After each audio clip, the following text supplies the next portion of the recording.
paz, irmãos. Boa noite. Abre sua Bíblia comigo em Mateus. Nós vamos dar continuidade à série que nós estamos pregando a respeito das parábolas de Jesus.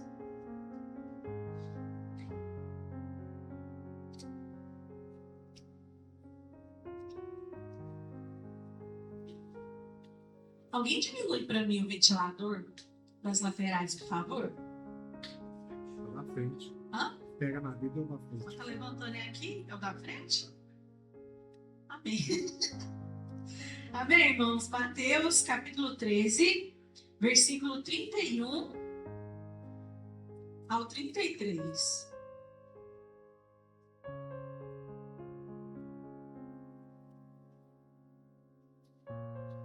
Todos acharam? A minha não estava, não. Vamos ler? A parábola do grão de mostarda. Outra parábola lhe propôs, dizendo: o reino dos céus é semelhante a um grão de mostarda, que um homem tomou e plantou no seu campo, o qual é, na verdade, o menor de todas as sementes. E crescida é maior do que as hortaliças, e se faz árvore, de modo que as aves do céu vêm aninhar-se nos seus ramos. E Jesus continua, parábola do fermento. Disse-lhes outra parábola: o reino dos céus é semelhante ao fermento, que uma mulher tomou e escondeu em 3 medidas de farinha, até ficar tudo levedado. Feche seus olhos, irmãos, vamos orar mais uma vez. Senhor, nós te louvamos, Pai. Muito obrigada, Senhor, que a tua presença é real neste lugar. Muito obrigada, Deus, pela tua palavra. Senhor, nesse momento nós te pedimos, ó Pai, Senhor Deus, que a nossa mente, Senhor Deus, possa estar cativa ao Senhor. Te pedimos, ó Deus, que o Senhor venha nos dar, Deus, revelação da tua palavra. Fala conosco, ó Pai, nessa noite, que nós possamos sair daqui, Deus, transformados. Oh Deus, dai-nos revelação, discernimento, entendimento, ó Pai, em nome de Jesus.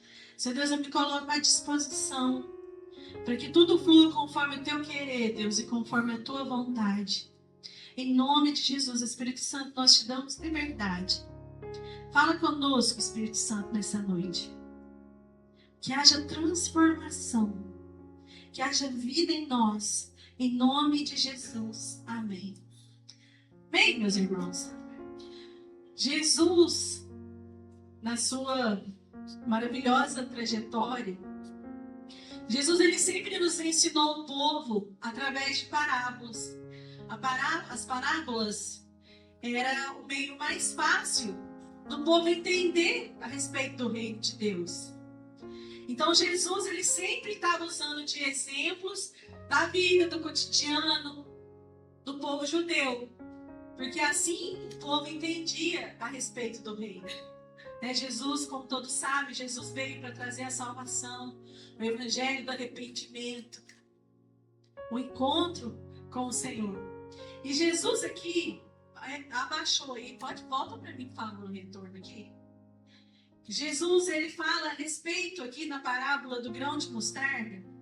Ele compara o reino, falando que o reino ele é semelhante a um grão que um homem planta, que é a menor das sementes, mas que depois ela se torna uma grande hortaliça, que vira um lugar onde as aves se aninhavam ali. Se nós formos olhar a história, lá na Palestina, a semente do grão de mostarda ela não era a semente menor que existia ali. Só que existia no meio, ali na cultura daquele povo, eles tinham o costume de tudo que eles iam falar, era algo proverbial. Tudo que eles usavam, eles citavam como um grão de mostarda. Por exemplo, se eles fossem falar de uma gota de sangue que aconteceu, que alguém se cortou, eles falavam, nossa, foi uma gota do tamanho de um grão de mostarda. Se existia alguma falha, ou se fosse uma falha pequenininha ali nas leis, uma violação pequena das leis, eles usavam essa expressão. A lei, ela foi violada do tamanho de um grão de mostarda. Então, Jesus, na sua sabedoria, o que ele faz? Ele ensina o povo, usando essa referência, nesse tamanho do grão de mostarda, né? O que Jesus está falando aqui? A mostarda, quem aqui já teve a oportunidade de ver uma semente de mostarda? Ela é bem pequenininha, né? Essa semente plantada, ela poderia chegar a atingir até 3 metros de altura. E ela se formava numa árvore muito grande, onde virava, né, o aconchego dos pássaros, onde os pássaros ali se alimentavam, onde eles vinham em bando e eles chegavam até ali. Jesus, ele quer nos ensinar, irmãos, o princípio de tudo, que o reino de Deus, ele começa dessa forma. O reino de Deus começa de uma coisa, às vezes, pequenininha. De algo muito pequeno. Pensa aí, Jesus naquela época implantando o reino de Deus, começando a respeito do reino de Deus, com apenas 12 discípulos. Talvez muitos olhavam e achavam que aquilo era uma loucura, certo? 12 homens, mais Jesus, alguns seguidores, implantando o reino de Deus. Mas assim é o reino de Deus. Ele começa como algo pequenininho, algo que talvez a gente não consiga enxergar com uma dimensão grandiosa. Mas ele alcança grandes lugares. Ele se torna algo grandioso. E nós precisamos entender a respeito do reino. Eu queria dar para vocês alguns exemplos a respeito dessa parábola. Às vezes nós olhamos as situações, né, olhamos as circunstâncias e nós não entendemos o quão grandioso o reino de Deus ele pode chegar. Né? E alguns exemplos de situações que se tornaram pequenas, que se tornam pequenas, que às vezes são pequenas e que se tornam coisas grandiosas. Por exemplo, o reino de Deus ele pode chegar a partir de uma ideia. Quantos aqui têm vontade de ser usados pelo Senhor? Ninguém? Amém, irmãos? O Senhor, às vezes, ele pode implantar, tudo pode começar para que esse reino cresça, para que esse reino transborde e alcance o mundo. Não é assim? Nós não devemos pregar o evangelho para que esse evangelho se espalhe para todas as nações? Quantos aqui sabem que ainda tem lugares que nunca ouviram falar de Jesus? Para nós aqui às vezes é muito fácil, porque nós vivemos um país que por enquanto a gente ainda pode pregar. Já começaram a pegar o nosso pé com algumas questões, né? Tirar alguma liberdade, as coisas vão piorar. Mas o evangelho, o reino de Deus, a salvação, o evangelho simples do arrependimento, ele precisa se expandir. Ele precisa chegar a lugares onde ainda não chegou. Talvez ele precisa chegar dentro da sua casa, no meio da sua família, no seu trabalho, entre os seus relacionamentos. E nós precisamos estar atentos ao que Deus, ao que Jesus, ao que o Espírito Santo tem falado aos nossos corações. Às vezes esse reino, às vezes Deus ele vai te dar uma ideia. Ele chega de acordo com uma ideia. E nós precisamos estar atentos. Quero te dar um exemplo de uma dor que alguém sentiu. Perdoe, porque eu não sou boa no inglês, então talvez a minha pronúncia não esteja tão boa, tá, gente? Mas o Império Britânico, Wilberforce, não sei se é assim que pronuncia, ele foi responsável pela liberação dos escravos. Ele leu uma exposição sobre o tráfico dos escravos. Sobre o tráfico dos escravos, escrito por Thomas Clarkson. E ele era íntimo do primeiro-ministro. Esse homem, quando ele lê essa citação a respeito da escravidão naquele lugar, irmãos, ele sente uma dor no coração. E ele fica tão incomodado que, numa roda de amigos, ele começa a falar a respeito disso, a respeito da situação desses homens. E os amigos falam para ele, então por que já que você é amigo do ministro, por que você não escreve uma proposta para que algo seja feito em relação a isso? Irmãos, se esse homem toma aquilo como verdade. Ele toma aquilo para ele, ele escreve essa proposta e ele manda. E através da vida desse homem, muitas pessoas são libertas. Ele consegue acabar com a escravidão deste lugar. Nós nunca sabemos aonde Deus ele realmente vai nos levar, amém? Talvez Deus já revelou para você o seu chamado, Deus já revelou um dom para você, ou talvez ainda não. Mas talvez através da sua vida, irmãos, possa estar vindo uma geração. Através da sua vida, muitas pessoas podem se curvar ao Senhor. Então nós precisamos estar atentos. Olha, algo que parecia talvez para esse homem ser algo impossível. Pensa bem. Mas ele soube aproveitar a oportunidade. E através da vida desse homem, ele consegue acabar com a escravidão naquele lugar. Então, o reino de Deus, o Senhor, às vezes, ele vai colocar uma ideia. E uma ideia, irmão, quando ele é semeada na mente do homem, ele muda a vida de milhares de pessoas. Então, preste atenção no que o Senhor ele tem falado com você. Nós precisamos ser um povo ousado, amém? Nós precisamos ser um povo corajoso. Nós precisamos ser um povo atento. Às vezes nós nos fechamos no nosso mundo. Às vezes nós nos fechamos na nossa vida que tem problemas, tem dificuldades. Mas nós esquecemos que existe um reino grandioso, um reino poderoso, que precisa ser implantado nessa terra.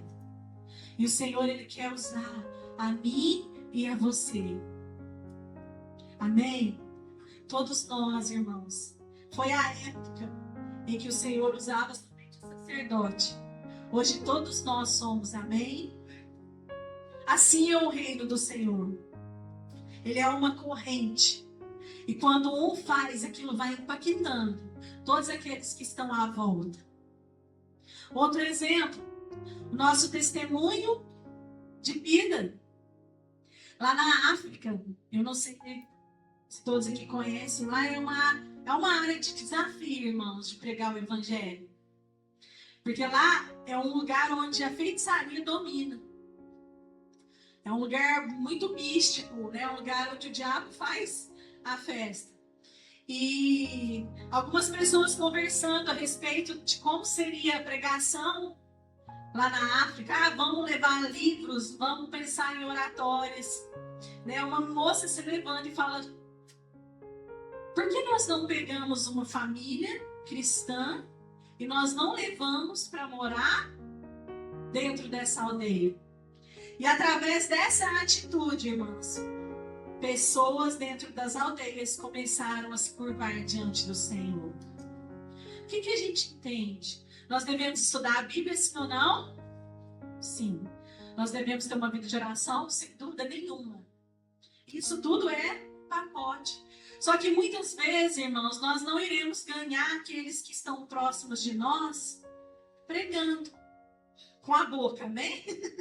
Porque se você prega com o seu testemunho de vida, é um tipo de pregação também. Nosso testemunho de vida é algo precioso, é algo maravilhoso. Talvez lá dentro da sua casa, se você for parar para pregar para o seu pai, para sua mãe, para os seus irmãos, para os seus parentes, eles não vão dar ouvidos. Eles não vão te escutar. Mas a sua postura como cristão, como filho de Deus, como discípulo de Jesus, vai impactar uma casa, irmãos. Vai impactar onde você está. Porque aquele que é cheio de Deus, aquele que é cheio do Espírito Santo, aquele que é cheio da presença de Deus, ele exala, ele transborda. O pastor falou, né, que é mais importante sermos discípulos do que sermos crentes domingueiros. Por quê? Porque aqui é muito fácil, irmão. A gente vem para o culto, a gente levanta as mãos, a gente adora o Senhor, a gente escuta a palavra. Mas quem somos quando saímos daqui para fora? Quem somos dentro da nossa casa? Como que nós tratamos nosso marido, nossa esposa, filhos? Que postura nós temos quando nós estamos no ambiente de trabalho? Qual é a nossa postura, irmãos, quando nós estamos em roda de pessoas que não conhecem a Jesus? Será que nós temos nos comportado como verdadeiros cristãos? Será que lá fora as pessoas conseguem olhar para nós e nos enxergar como verdadeiros discípulos de Jesus? Nós precisamos estar atentos para essas coisas. Eu gosto muito de contar um testemunho de um livro que eu li. Esqueci o nome, como sempre, do pastor. Mas ele conta a história de... Ele pregava, o condomínio onde ele morava, ele pregava para uma vizinha de porta. E ele chamava ela, falava, vamos lá na igreja. Vamos lá, hoje tem culto, pregando. E essa mulher falava para ele assim, ô pastor, eu vou, mas eu estou lendo um livro. Quando eu terminar esse livro, eu vou visitar a sua igreja. E nisso, irmãos, foram passando. E ele sempre, toda vez, a oportunidade que ele tinha, empregado para essa mulher. E essa mulher lendo o livro. E nisso se passou um ano. E aí, um determinado dia, ele disse que estava pregando. E essa mulher chegou na porta da igreja, ficou muito feliz. E aí, no final do culto, ele foi lá, perguntou, ele não aguentou. Ele falou que você poderia me falar qual era o livro que você estava lendo? E essa mulher fala para ele, fala, pastor, você falava tanta coisa desse Deus para mim, você falava tanto dessa postura de cristão, de filho de Deus, que eu estava observando a sua vida para ver se realmente tudo isso que você pregava e falava para mim era verdade. Gente, nós estamos sendo observados 24 horas por dia. E às vezes a gente tenta enganar um homem, mas sabe quem te observa? Deus. O Senhor, Ele te conhece lá no seu quarto, na sua casa, na rua. O Senhor conhece o seu coração. Sabe, irmãos? E se você se encontra num momento difícil, olha o Senhor. Se entregue verdadeiramente a Ele. Rasgue o seu coração. Nosso problema é que muitas vezes nós chegamos diante de Deus cheio de armadura, cheio de falsidade, achando que nós estamos enganando quem é inocente. Rasgue o seu coração, irmãos. Fala para Deus qual que é a sua dificuldade. O que te aflige. Fala o seu pecado. Arrependimento. O evangelho é simples, gente. O reino de Deus, Jesus veio pregar o arrependimento. E através de Jesus, irmãos, é através dele que nós iremos morar com o Senhor. Então nós precisamos preocupar, nós precisamos estar atentos a qual testemunho nós estamos dando daqui para fora. Iremos errar? Iremos. Não somos perfeitos. Mas errou? Levanta a cabeça. Pede perdão ao Senhor. Se humilhe diante do Senhor. Rasgue o seu coração. Tome posse do sangue de Jesus, irmãos. E continue a caminhada com o Senhor. Não se deixe ser influenciado. Seja você, irmão, a influência. Seja você a boca de Deus para esse povo perdido. Seja você quem direciona. Seja você quem leva uma palavra de conforto. Seja você o que pacifica. Seja você aquele que pega na mão e fala, irmão, vamos orar junto. Talvez a gente nem pode fazer muita coisa, mas chora junto. Ora junto. Mas seja um testemunho vivo nesse mundo aí fora. De que Deus é na sua vida. Sabe, às vezes é bom a gente olhar lá quem que a gente era quando Deus nos chamou. Para a gente entender que às vezes o tempo vai passando e a gente vai se sentindo, né, o ego humano, o pecador. Aí você começa a julgar, você começa a achar que você é um bom. Irmãos, nós somos miseráveis. carecidos da misericórdia de Deus todos os dias. Nós não somos ninguém sem o Senhor. E quando nós entendemos isso, nós nos tornamos cada vez mais dependentes de Deus. E nós deixamos cada vez mais Deus crescer em nós. E nós deixamos cada vez mais o Senhor transbordar através de nós. Para que esse reino cresça, para que esse reino expanda, para que esse reino se torne uma grandiosa árvore, onde vai acolher muita gente. Amém? Outro exemplo. Precisa sempre de alguém para começar uma reforma. Quem é que conhece um cristão chamado Telêmaco? Alguém já ouviu? Esse homem, ele era um homem de Deus que vivia recluso no deserto. Vivia afastado. E na época lá em Roma, teoricamente, era considerado que ali já era um lugar cristão. Só que ainda existiam as lutas de gladiadores. E esse homem, ele fica sabendo, e o coração dele dói, queima. O Senhor fala com ele. E o que ele pensa? Ele fala, nossa, deve que lá no meio dessas lutas, né, de gladiadores, provavelmente deve ter um filho de Deus naquele lugar, que está sendo morto, que está sendo forçado a lutar. Irmãos, esse homem não pensa duas vezes. Ele vai até Roma, e como ele era um homem considerado, né, que buscava a Deus, um homem santo, as pessoas sabiam quem ele era. Só que quando ele chega lá na arena, ele a princípio observa, naquele lugar havia 80 mil pessoas. E esse homem, ele chega naquela arena, e ele entra no meio da batalha. E quando ele entra no meio da batalha, as pessoas começam a apedrejar ele. A multidão começa a jogar pedras nele. E alguém vem, tira ele de lá e ele volta de novo no meio, tentando impedir a luta. E as pessoas continuam apedrejando até que alguém saca uma arma, uma espada e vai lá e mata Telêmaco. E quando isso acontece, um grande silêncio acontece naquele lugar. Todo mundo fica em silêncio. E aí desce um entendimento ali no meio daquele povo de que eles acabaram de matar um homem de Deus. Um homem que era de Deus. E a partir daquele momento, irmãos, nunca mais houve as lutas de gladiadores. Porque um homem se levantou. Trágico, né? Mas um homem se levantou. Não aceitou a situação. Intercedeu. Aquilo que era algo que estava desagradando a Deus, acabou. A partir daquele momento em Roma, nunca mais houve luta de gladiador. Temos Martim Lutero, que vivia no meio da Igreja Católica, começa a ler a Bíblia, tem a revelação da palavra de Deus, viu que aquilo tudo estava errado, o que ele faz?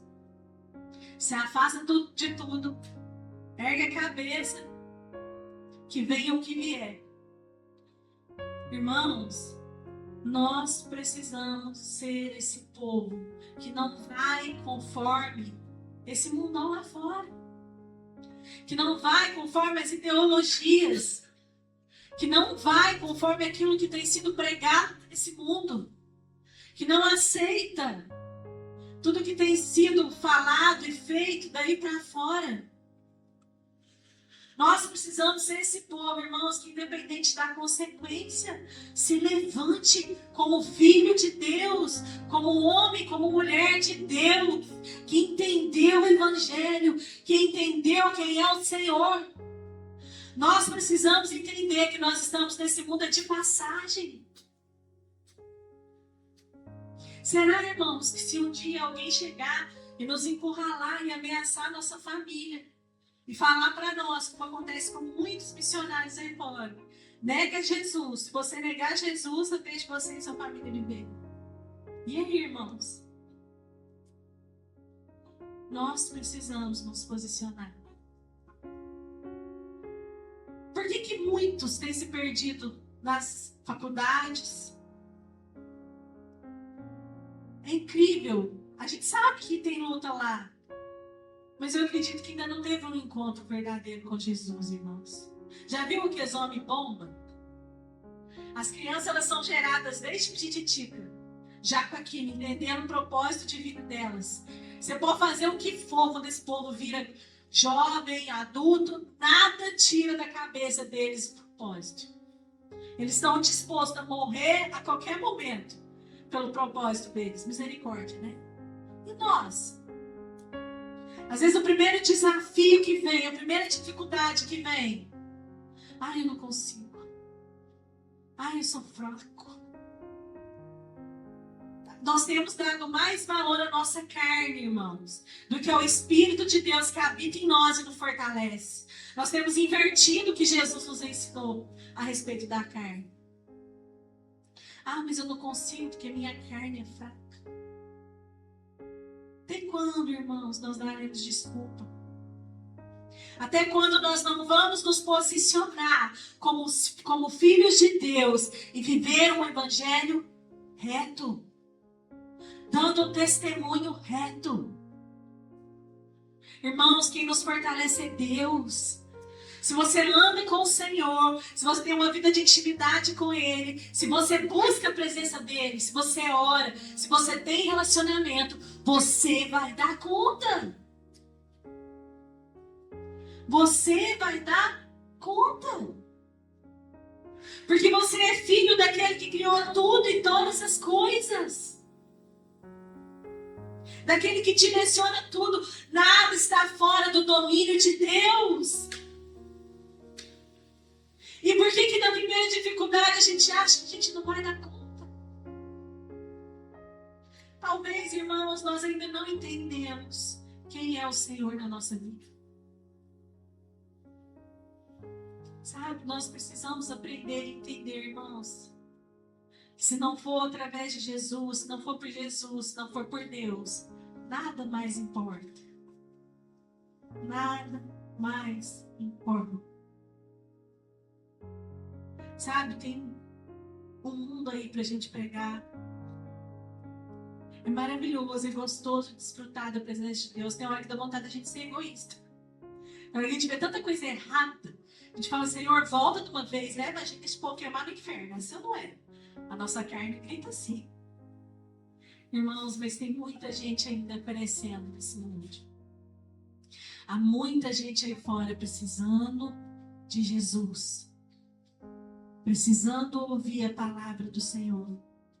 Precisando entender o quão grandioso é esse reino. Um reino transformador. Então comece uma reforma dentro da sua casa. Comece uma reforma lá dentro do seu trabalho. Lá no seu ciclo ali de amizade. As pessoas que estão à volta de você.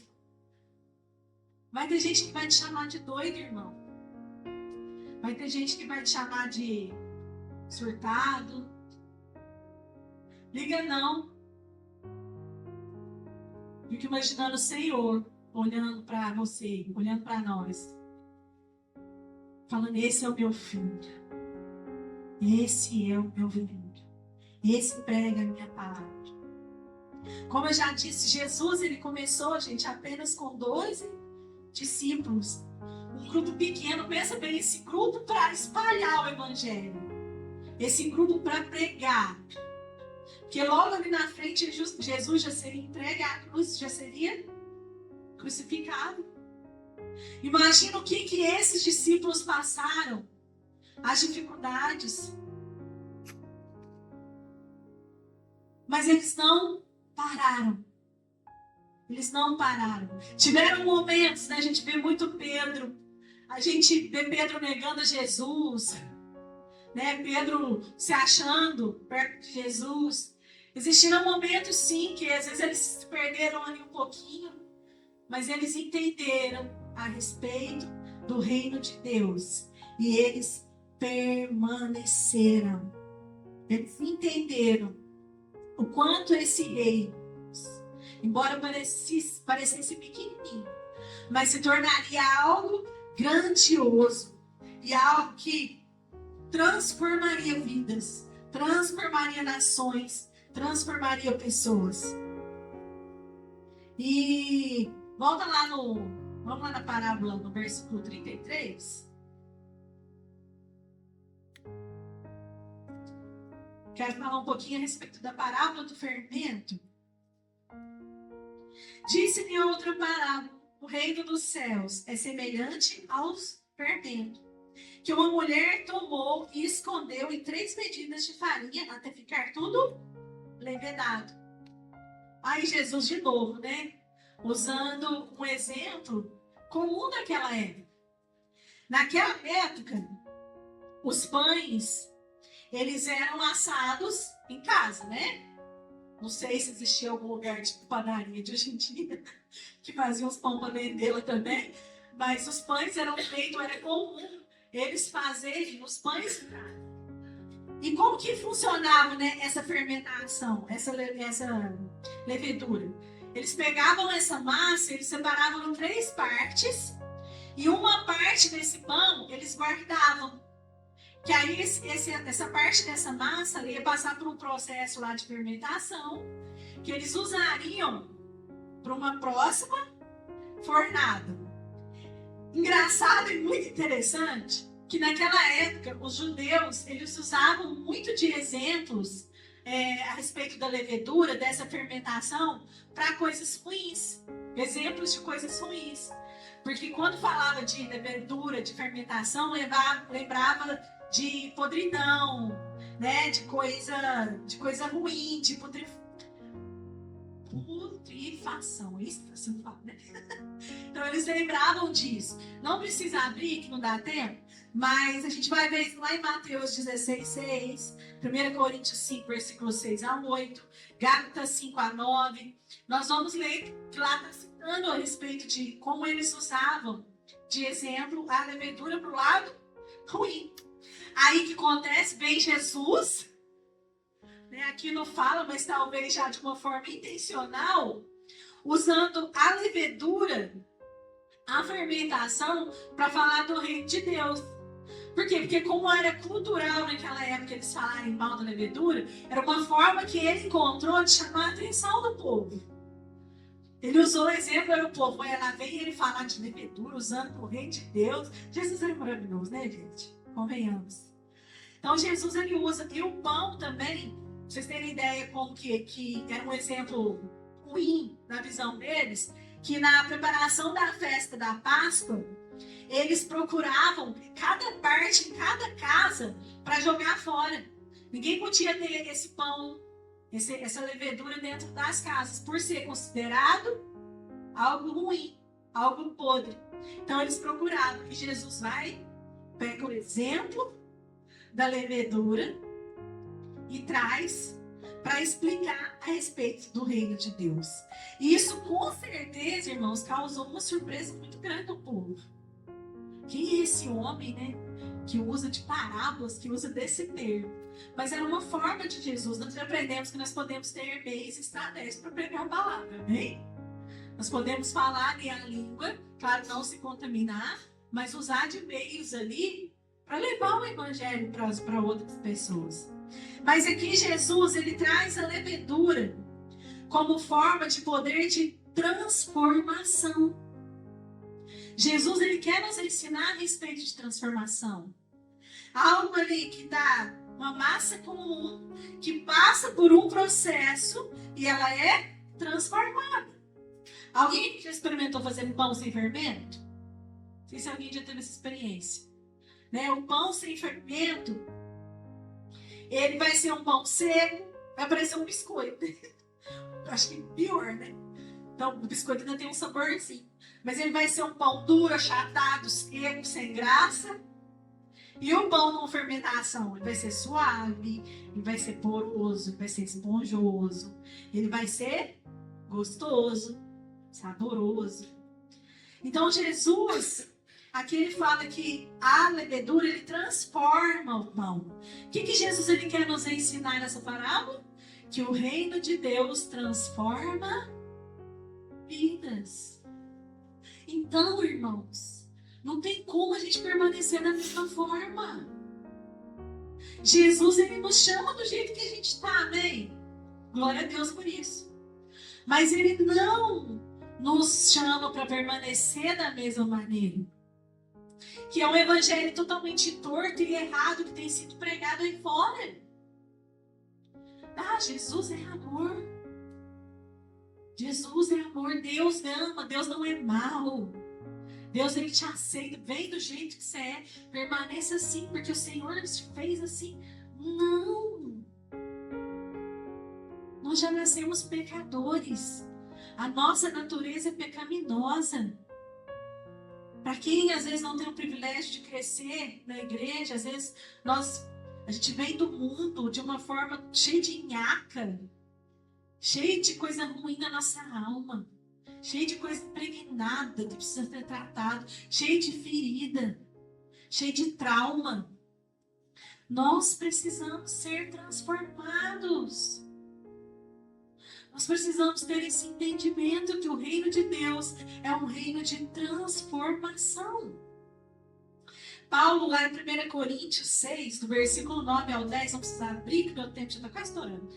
Do versículo 9 ao 10, Paulo ele dá exemplos da nossa natureza pecaminosa. Se você quiser abrir só aqui atrás, aqui, que o povo bateu o olho. 1 Coríntios 6, 9 a 10. Paulo, ele dá exemplo da nossa natureza ruim, da nossa natureza pecaminosa. E o que nós entendemos de cara, irmãos? Que nós precisamos de uma transformação individual. Talvez nós ficamos cobrando as pessoas que estão próximas de nós. Talvez a gente ache que a culpa de tudo é do nosso marido, da nossa esposa, dos nossos filhos, do nosso patrão, de quem está perto, do nosso relacionamento. Mas a mudança precisa habitar primeiro em nós. Nós precisamos ser transformados. Nós precisamos ser mudados. Jesus veio para isso, para transformar a nossa vida, para nos restaurar, tirar essa natureza de nós pecaminosa, essa natureza podre, pecado, infelizmente nós vamos inclinar até quando Jesus voltar. Mas nós vamos, se a gente entender, irmão, se a gente entender que a gente precisa de mudança, que a gente precisa abrir mão dessas coisas puras que nós carregamos durante anos da nossa vida, desse caráter falho que a gente carrega, as coisas, a vida começa a ficar mais fácil. Quer mudar o irmão que está do lado? Muda você primeiro. Deixa o Senhor fazer a obra em você primeiro. Que é tão interessante que a coisa ela vai inundando. O Senhor, ele te transforma e dali as pessoas que estão à volta, elas vão sendo impactadas. Olha o testemunho. Elas vão sendo transformadas. Jesus, esse reino de Deus, quando Jesus pregou, houve uma transformação do povo. Irmãos, as mulheres naquela época, a civilização grega, ela não dava atenção para as mulheres. Nós, mulheres, éramos consideradas nada. A gente servia para dar filhos, e se não desse filhos. As mulheres serviam para ter filhos, para cuidar só dos afazeres da casa, mas não tinha valor nenhum. E Jesus, quando ele vem pregar esse reino, as mulheres elas estavam o tempo todo com Jesus. Quem financiou o ministério de Jesus? As mulheres. Quem viu Jesus quando ressuscitou? Mulher. Jesus, irmãs, e eu estou aqui para pregar esse inferno desse feminismo, não, amém? Isso não é de Deus, amém? Mas existe um lugar para nós no reino de Deus. Somos filhas. Somos filhas, somos valorosas, somos preciosas para o Senhor. Jesus conquistou isso para nós. Jesus transformou. Jesus transformou os fracos e doentes e ainda transforma. Os fracos e doentes daquela época, os fracos e doentes, eles eram isolados. Misericórdia, na cultura daquele povo naquela época, quando uma criança nascia, ela era examinada. E se essa criança apresentasse algum defeito físico, algum problema mental, eles levavam essas crianças para o alto de uma montanha e soltavam ladeira abaixo. Tem noção? Então Jesus, ele quebra, ele vem e ele transforma, ele livra essa cultura. Jesus transformou os idosos. Porque naquela época, os escravos idosos, eles usavam dos escravos. Os escravos trabalhavam quando chegava no final do dia. E eles já estavam fracos, porque afinal, idosos. Eu estou com 41 anos, tem coisa que eu já não dou conta mais, igual eu tinha 20. Imagina idosos. Eles pegavam os idosos e eles descartavam. Como se não tivesse importância alguma. Aí voltando, né, falando um fato importante dos doentes e dos fracos, se nós formos olhar para a história, os primeiros hospitais, asilos, eles foram fundados por cristãos, por homens e mulheres de Deus, que começaram a acolher essas pessoas, entendendo que também eram filhos de Deus.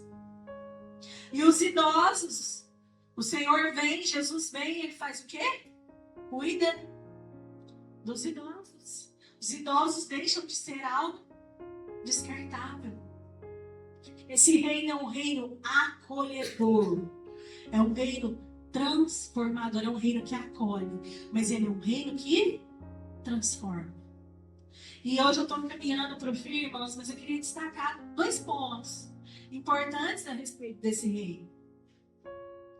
Às vezes, esse reino, nós não vamos conseguir enxergar o processo.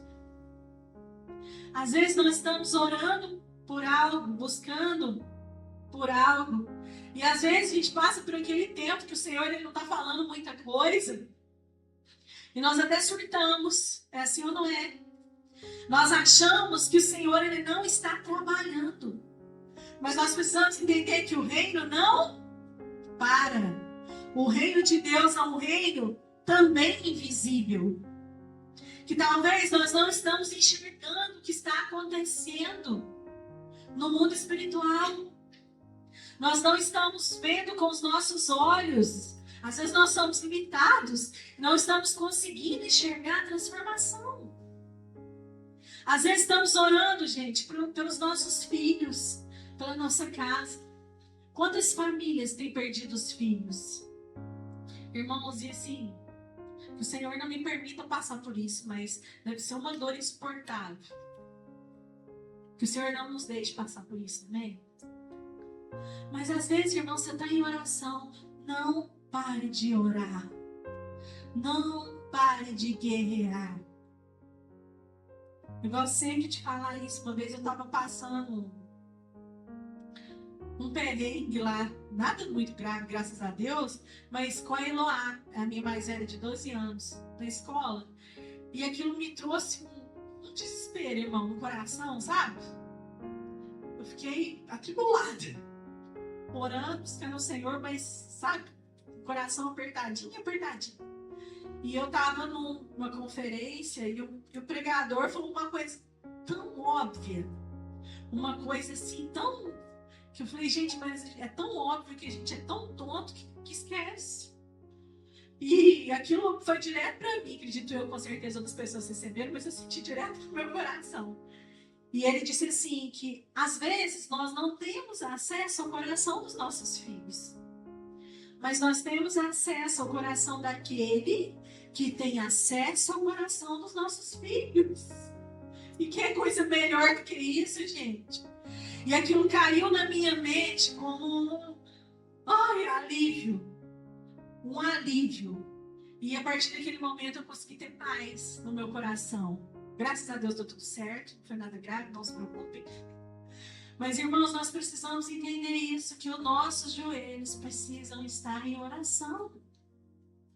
Se você tem orado por algo, buscado algo, não pare de orar. Não pare de buscar. Tudo tem um tempo determinado. O Senhor sabe o tempo certo de tudo, de todas as coisas. Às vezes nós estamos orando por alguém, parece que nada vai acontecer.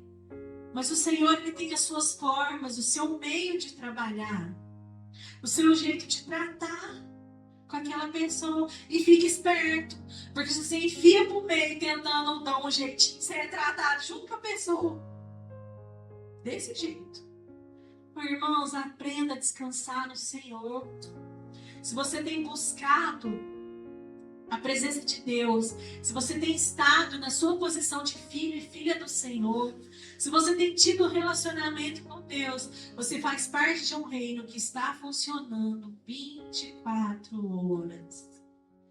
Um reino que está trabalhando o tempo todo, cooperando o tempo todo. Então, o reino do Senhor, sim, pode ser um reino invisível. E ao mesmo tempo, irmãos, esse reino pode ser o contrário. Um reino que está escancarado. Um reino que chega para fazer bagunça. Um reino que chega para fazer barulho. Imagina Jesus lá naquela época. Jesus, ele foi crucificado para transtornar o povo, irmãos. Ele chegou, ele fez bagunça numa época de hábito e de convenções ortodoxas. Quando nós olhamos para a Bíblia, quando nós olhamos para os fugiu a palavra, sangue de Jesus. Mas quando nós olhamos para o povo religioso, os fariseus, glória a Deus.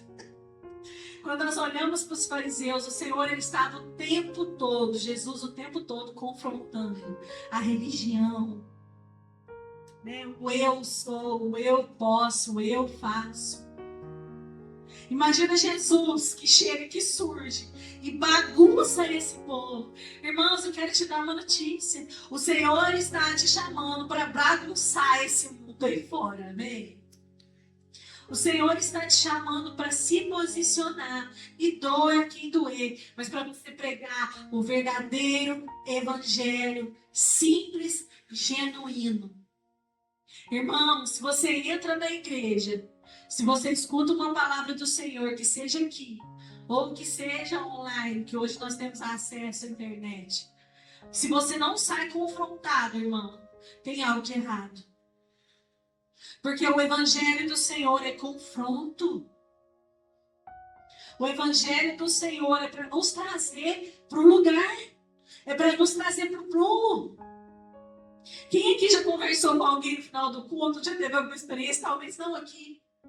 Aqui tem irmãos que têm vários anos de caminhada, mas que já ouviu um irmãozinho falar assim: nossa, você já ouviu a palavra, você viu a palavra do culto de hoje? Não, aquele irmão lá deve ter ficado sem uma. Quem já ouviu isso aqui além de mim? A pessoa não entende que a palavra também foi para ela. A palavra de Deus é confronto. A palavra do Senhor, esse reino de Deus, é para abalar a nossa estrutura. A palavra de Deus, irmãos, é para nos deixar constrangidos, envergonhados. De forma que nós olhemos para nós, para que a gente entenda o quão pecadores nós somos e o quanto nós precisamos desse Deus. Um reino, irmãos, que não é esse reino que está sendo pregado aí fora, onde tudo pode, tudo posso, porque Deus é amor, que tudo dá certo, que vão na onda da galera. Não. Um reino que faz barulho, onde você vai estar num lugar, numa situação, onde pessoas vão estar levantando bandeiras, falando de coisas, e você vai ser o único que vai se levantar e vai falar: eu sou diferente, eu sou filho de Deus, eu entendo que isso não pertence à vida que eu tenho hoje. Nós precisamos levantar como povo de Deus e entender, irmãos, a simplicidade, mas a grandiosidade desse reino de Deus onde nós fazemos parte. Jesus veio para trazer salvação. Jesus veio para trazer transformação de vida. Arrependimento. O nosso coração precisa ser um coração arrependido, um coração rendido, um coração que entenda que é dependente do Senhor. Em nome de Jesus, a minha oração é para que você saia daqui nessa noite com esse entendimento. O entendimento desse reino maravilhoso, que às vezes parece invisível, mas que também é barulhento. Um reino transformador, irmãos, que nos tira da nossa posição de comodismo, que nos tira da nossa posição de biquinho, né? Muitas vezes nós olhamos para Deus. Ah, Senhor, não é assim, tô de mal. Irmãos, nós precisamos deixar de ser imaturos, amém? Jesus está voltando. Jesus está voltando. E somos seres espirituais passando por uma experiência natural. Porque a nossa casa não é aqui. Quando você estiver passando por dificuldade, quando você estiver num momento de dúvida da sua vida, tenha isso em mente. Nós não pertencemos aqui. Esse lugar nós só estamos de passagem para levar outras pessoas, para levar outros irmãos, talvez uma geração atrás da gente, para ser usado, irmãos, para impactar Lavras, ou se Deus te enviar para outro lugar. Mas Deus quer te usar para pegar a tua palavra. Você não pertence a este lugar. Você não pode se conformar com as coisas desse mundo. Você é diferente, amém? Feche seus olhos, eu quero orar com você.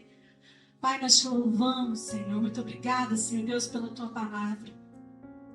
Muito obrigada, Deus, porque o Senhor se revela a nós todos os dias. Pai, te pedimos perdão, Deus, pelas vezes que nós nos deixamos, Deus, se perder pelo caminho. Pelas vezes, Senhor Deus, que nós não damos importância, Pai, para esse reino tão precioso. Ah, Senhor, nessa noite eu quero orar. Senhor, se existe algum de nós, Deus, alguém no nosso meio, Pai, que está fora, Senhor, do propósito do Senhor. Pai, em nome de Jesus, que essa pessoa possa despertar e entender, Deus, a sua posição no reino de Deus. A sua posição de filho, de servo. Oh, Deus, a sua posição, Deus, de homem e mulher de Deus. Pai, que está disposto a passar o que for, Senhor, para que a tua palavra seja pregada, para que o teu reino cresça, Senhor, em nome de Jesus. Pai, eu oro para que o Senhor fortaleça, Senhor Deus, os meus irmãos. Pai, o Senhor conhece cada coração, Deus, cada vida aqui. Senhor, em nome de Jesus, traz vida, Pai. Dá sabedoria, Deus. Dá discernimento, entendimento do teu amor, entendimento da tua palavra, Senhor. Eu oro, Deus, em nome de Jesus. Aleluia. Amém. Glória a Deus. Vamos colocar de pé, irmãos. Com certeza que nós temos, através dessa parábola, é que, por menor que seja, por pequeno que seja, quando o reino de Deus entra em ação, somos transformados e vamos crescer dia após dia, amém? A igreja do nosso Senhor Jesus Cristo vai crescer dia após dia, segundo a sua graça, amor e favor. E você faz parte disso, meu irmão, minha irmã. Você é um homem, uma mulher do Senhor, chamado e escolhido para viver dessa forma. Vamos orar em nome de Jesus. Estenda suas mãos. Pai, muito obrigado por essa noite. Muito obrigado por essa palavra. Que o Senhor nos abençoe. Que o Senhor nos ajude. Que o Senhor nos direcione a viver segundo a tua graça, amor e favor. Eu peço, Senhor Deus, aos meus irmãos aqui nessa noite. Peço, Senhor Deus, por eles, para que o Senhor possa, Deus, transformar a vida deles. Para que o Senhor possa, Deus, encher-nos da tua graça, amor e favor.